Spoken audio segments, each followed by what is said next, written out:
House members talking through the day ahead of the upcoming impeachment vote, and the debate split right along party lines in that chamber. The country is not much different. A recent USA Today Suffolk University poll shows 51% of those surveyed do not want the Senate to convict the president. But the same poll also shows almost half want the president removed from office. We spoke with UWL political analyst Tim Dale about that process, beginning with his thoughts on that almost 50-50 poll. Within the margin of error, we would call that a tie. So we get little percentage points here and there. But what that number tells us overall is that half of the people want Trump out of office and the other half don't want him out of office, which is one of the reasons why we see this being such a contentious issue in Washington, D.C., and why there's so much partisan divide over it.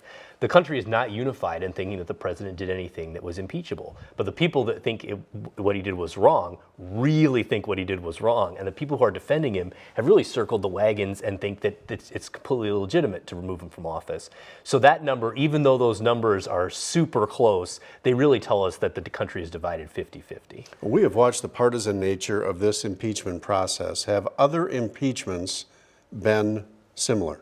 Absolutely. So the last impeachment we saw was Bill Clinton. And when Bill Clinton was impeached, the votes were essentially down party line votes. You actually had a kind of an opposite situation where you had a Republican House of Representatives instead of the Democratic House of Representatives. It goes before the Senate. There weren't enough votes to convict. And part of that was that Democrats really did rally behind Bill Clinton and the Republicans were going after him.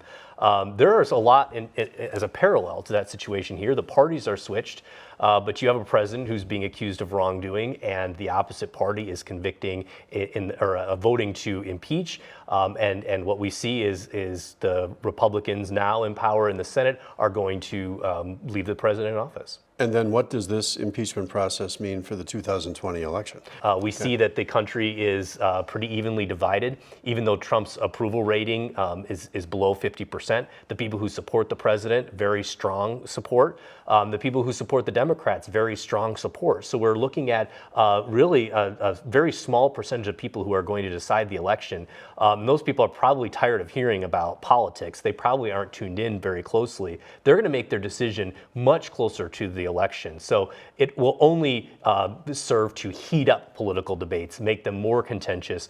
But I think leading up to the election, it would be the exact same story as we see now, a divided country. As always, Tim, thanks for that perspective and analysis. Thanks for having me. Appreciate it.